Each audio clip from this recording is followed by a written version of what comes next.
second matrix, yeah, you said we need to connect those articles, those sources to the themes. correct. When you say connect, how does that happen? That can be a contrast, not necessarily connect with similarity. Depends on your topic. So let's say you selected 5 or 50 articles. When the number is less, we hardly need an Excel sheet. But usually in a professional research field, the number might be too much. The number could cross 20, 30. So then we actually need this Excel sheet, and that helps. So let's see how these are connected. So your 5 or 10 or 50 articles, one might differ with each other. One might complement each other. So not every resource will have the same connection.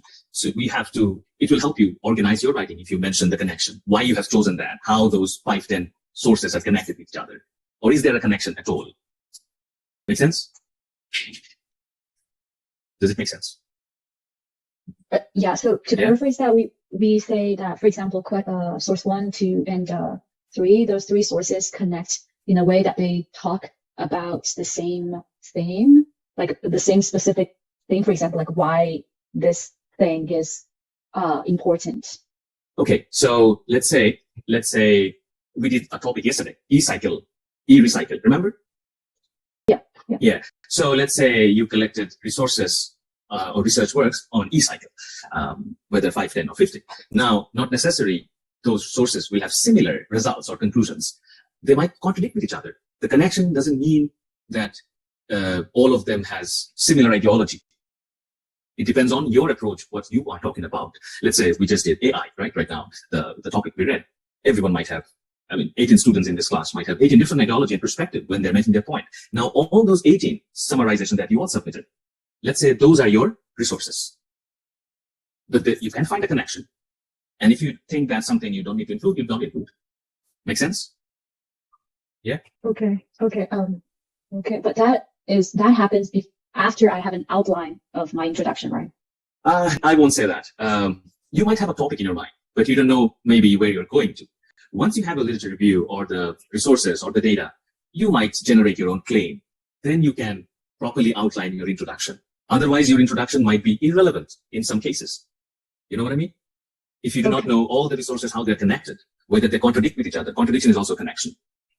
So when you know that clearly, so this is what, let's say, e-cycle is, and this is what how people responded to it. That's the situation of Ghana. So as we did yesterday, or on AI just now, all 18 students or 15 students today submitted. So all these responses. Now, how will you make a claim on these 15 responses that we got today? You might have a new claim, but your new claim might be connected with the 15 responses that we just got. So, before this matrix shape, if you start writing, there is a high chance that I have experienced. You have to edit a lot when you finally reach a different claim. You finally generate a new claim. You have to change a lot of things, delete a lot of things. So that becomes chaotic, and the writing might not be that much coherent. Makes sense what I'm saying? Okay. Yeah, so it will be a very smooth logical flow once we have this matrix shape. Trust me, that helps. Yeah. Okay. But I agree. When we have only 2, 3, 5 papers, it's actually not important because you can actually have all those papers on your mind, right? You can start writing directly maybe if you're very good in expressing.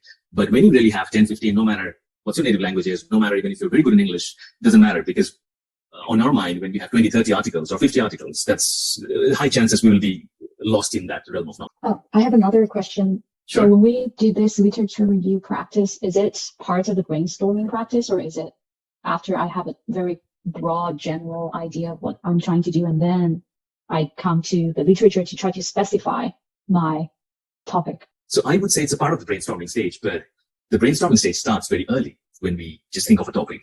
But the brainstorming stage ends when you have the resources. Because after that, when you start writing, you are no more in the brainstorming stage. You are leading the next stage. Make sense? You are executing whatever you have brainstormed. Okay, makes sense. Makes sense? Yeah.